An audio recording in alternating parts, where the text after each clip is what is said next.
Hey guys, happy April. Welcome back.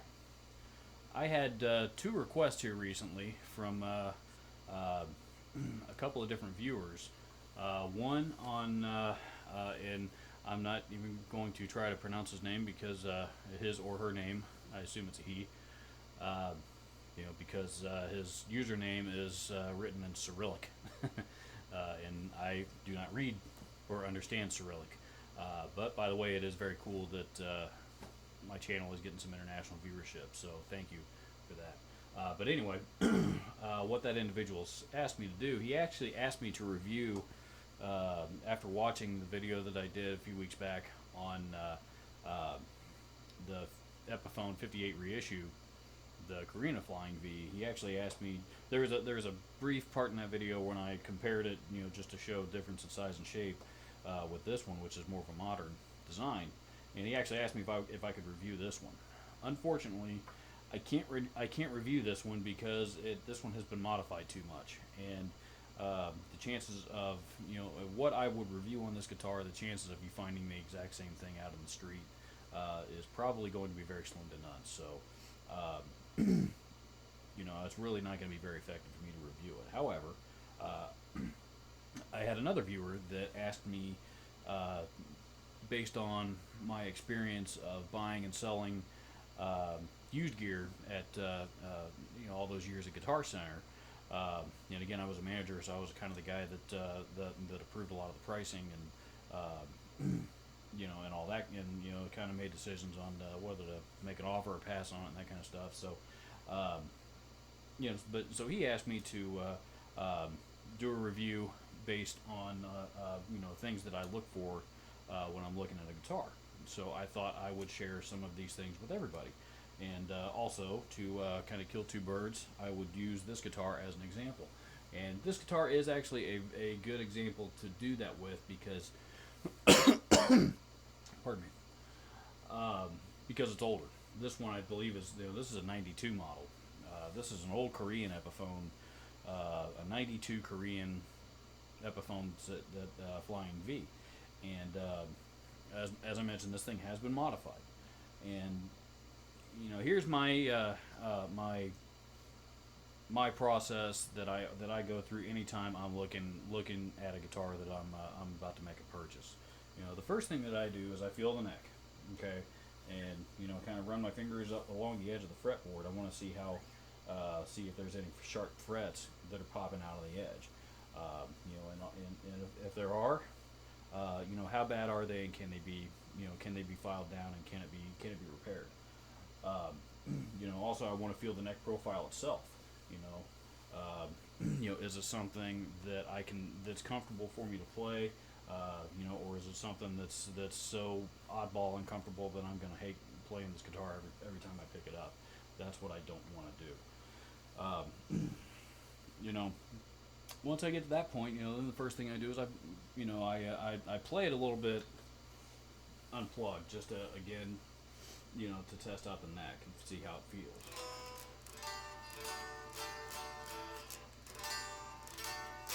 Play a few chords. Play a few chords unplugged.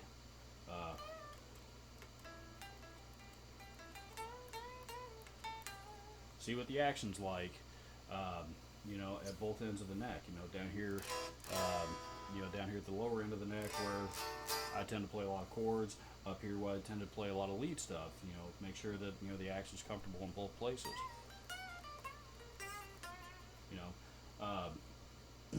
Again, test it out. See how it feels. Once I'm satisfied with all that, then I want to plug it in and see how it sounds. For two reasons. One, I want to hear the actual tone of the guitar. Number two, I want to make sure all the electronics work on it. Play it both dirty and clean. If you're a guy that switches back and forth between clean and dirty channel, play it both ways. And because a lot of times, one channel is going to reveal things and properties about the guitar that the other one won't. So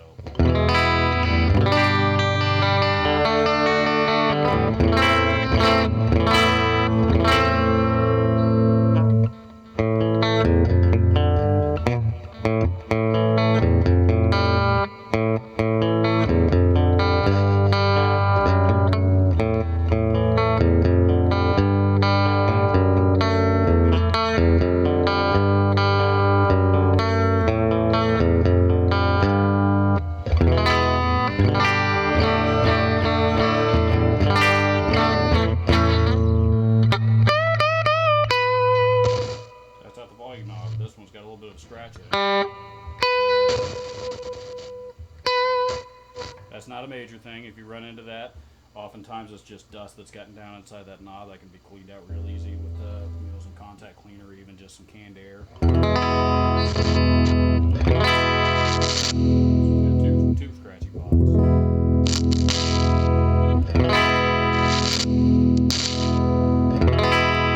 Admittedly, this guitar has been sitting for a little while.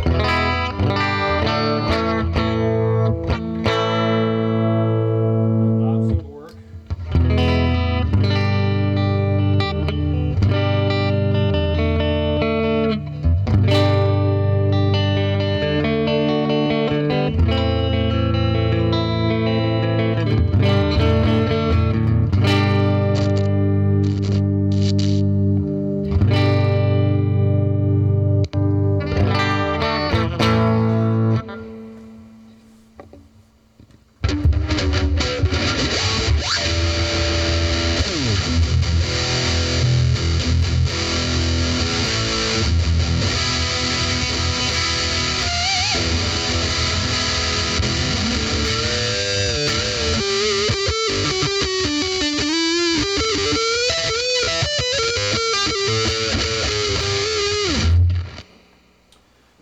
And then once I've spent some time playing with it, and I like what I see at that point, because that's the most important thing. Am I going to enjoy playing this thing?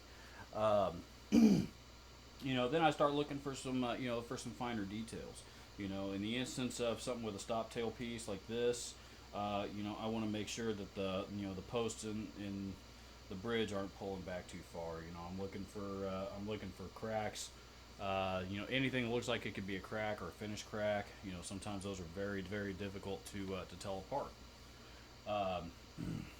Guitars that are designed with a neck angle like this, where the headstock is actually bent back away from the guitar. It's designed that way for a couple of reasons. Number one, it's bent back that far to put a little bit more tension on the strings and add a little bit more sustain to your tone. And the other reason why they do that is because there's actually, and especially on a guitar with a painted finish like this, it's hard to tell. There's actually two pieces of wood here that have been joined together, and you really want to make sure and pay close attention to that joint to make sure that there doesn't appear to be any structural damage. And on most guitars, you can usually tell. It's usually visible. It's also usually visible if it's been repaired. Which is another thing that you want to look for. You also want to sight down, kind of like you would a rifle, both sides of the neck, and see how straight the neck is. I don't know if that's going to come out or not, but we'll find out. If you see any kind of major imperfections in the neck, something that looks like it might go up and down, something that one side is bent, has a little bit of a bow in it, but the other side doesn't. That's usually an indication of a twist, which is very, very difficult to repair, very difficult to deal with. Anything like that any kind of imperfections. If it's a slight bow and the truss rod just needs to be adjusted, that's a very easy adjustment. But but if one side of the neck looks like after examining it, if one side looks like it's bent more than the other, that's generally a warped neck, and again, a warped neck on any guitar is very, very difficult. Very difficult to work with. So, check the nut, make sure there's no cracks there. If that's not, if there's a crack in the nut, it's very easy for your strings to fall out of those slots where they're supposed to be. Again, make sure all the switches are working. Make sure the pickups are working.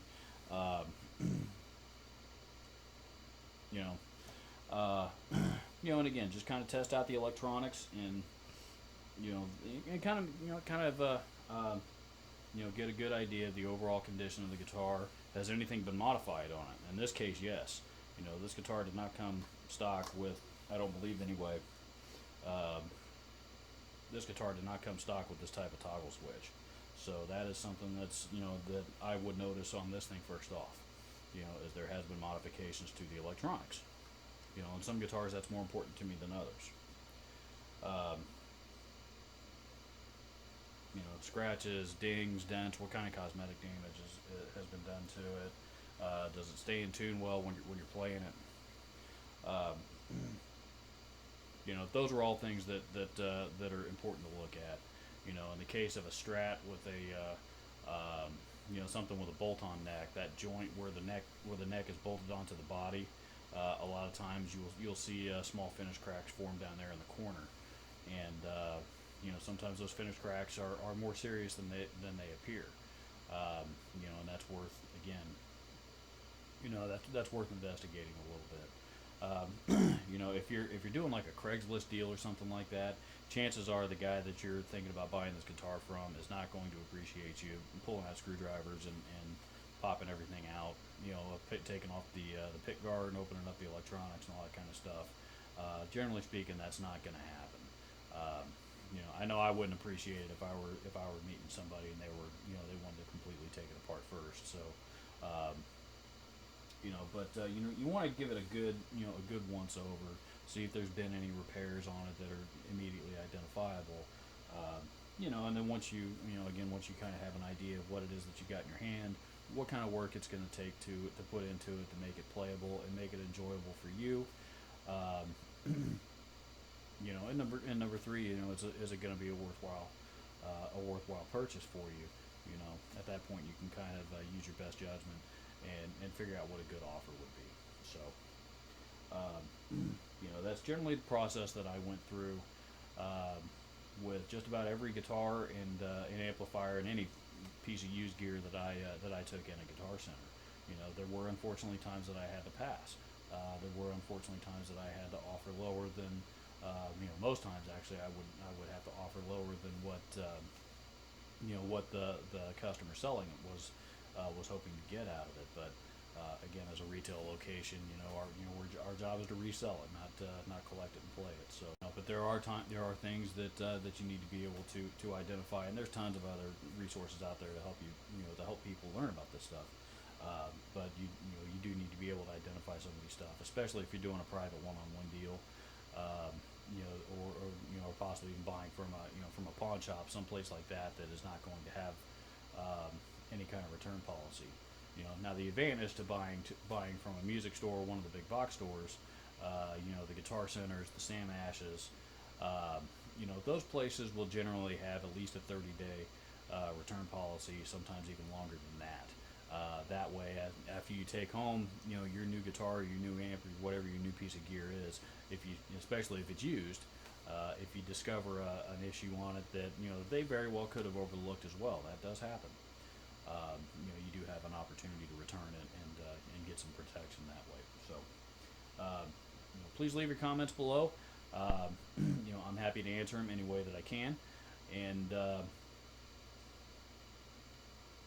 this is kind of a broad subject. There's different things to look for on different guitars. If you have a guitar that you're looking at, and something specific, and you don't know exactly what you should be looking for, again, send me leave me a comment down below, and I'll help you out as best I can.